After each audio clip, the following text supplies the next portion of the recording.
Hello, my name is Dr. Stewart Swena.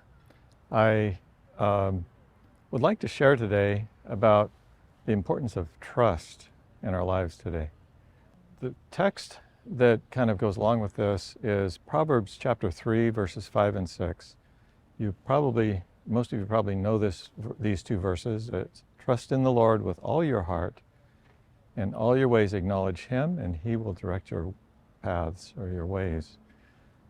This has to do with learning to trust God and an experience of a patient that I have taken care of over the last 2 to 3 years. I was challenged to pray with patients when I came to Amen many years ago. I think around 2005 or 2006 was my first time. And it was a little scary to me at first, but as I did it, I became more confident, and there's been many blessings. Many patients, believers, have been blessed by it, and I've certainly been blessed by it.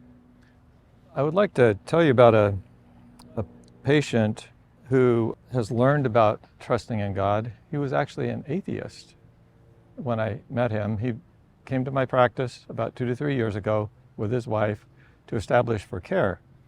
He was diabetic, he had high blood pressure, a history of coronary artery disease, and he also had a diabetic ulcer on his toe that hadn't healed for a long time. And his podiatrist had told him he probably needed to have it amputated, so he was needing a medical clearance for that surgery. So we did some labs and checked them, and lo and behold, he wasn't in any shape to be able to go through a surgery like that because his hemoglobin A1C was like between 9.5 and 10.5. And that significantly increases the risk of surgery and also would retard potential healing. He was on insulin for his type 2 diabetes, but still had very poor control. He was on, I think, 1 or 2 medications as well. I talked to him about lifestyle things that he could do to help improve that, unrefined plant-based diet and so forth. But his wife, who had end-stage kidney disease and diabetes as well, was limited on what food she could eat because of the amount of potassium content, and he didn't want to eat any different than his wife. So it didn't make much progress for that. According to him, later I learned that in his younger years could get very agitated easily. If he got crossed, he would just as soon fight as talk, and had been in many fights in the past, and he was a big guy, so he usually won. But his wife, who loved him very much, he said, kind of moderated that. He hadn't done that for years. However, we were able, with adjustment and medications, we were able to get his hemoglobin A1C down low enough to where he could have the surgery, but it was between 7 and 8. It wasn't really optimal, but he went ahead and had his toe amputated, but did have problems getting it to heal. And in fact, it is just healing recently after a couple of years, after more than one surgery to debride it and get it to heal.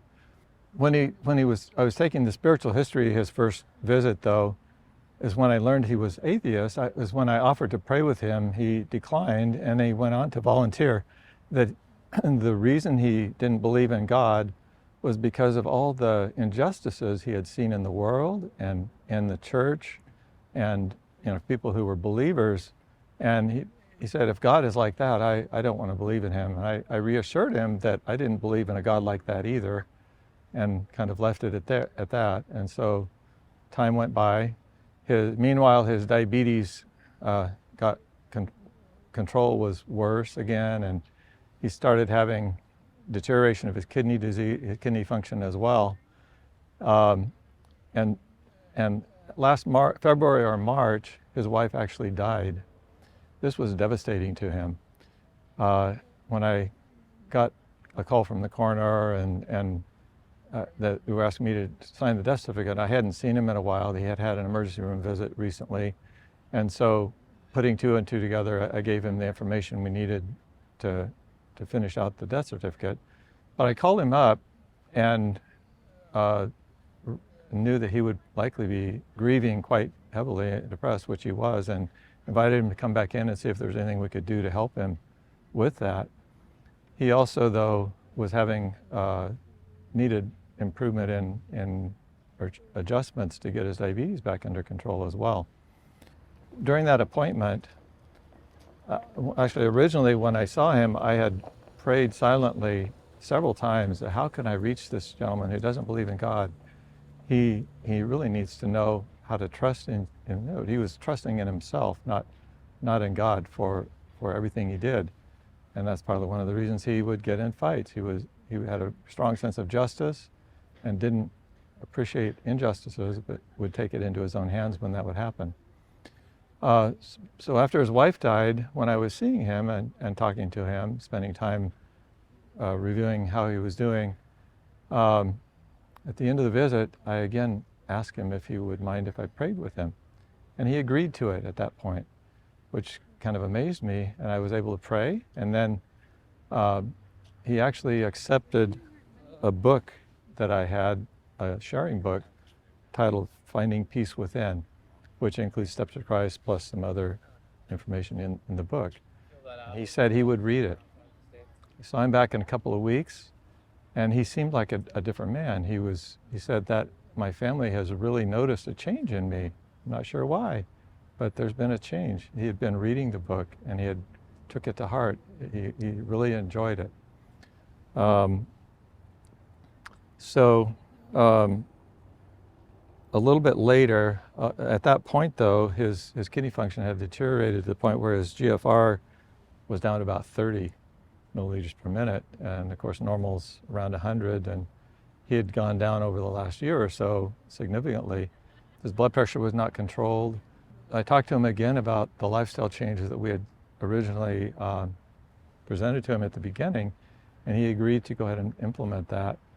As he did that, we adjusted his medications also, and pretty soon his blood sugars were in close to normal range without the insulin. He had to stop the insulin to keep it from going too low after the adjustments and things. And as of the last time we checked him, his GFR, kidney function, was up to 50. His protein he was spilling in the urine had dropped in half, or a little over half, from around 7,000 milligrams per gram of creatinine to 3,000 milligrams per gram of creatinine. Still not normal, but much better. And he was feeling much better as well. And at that visit, he said, "I want to thank you for keeping me out of jail." And I didn't know what he was talking about, so what did I do to keep him out of jail?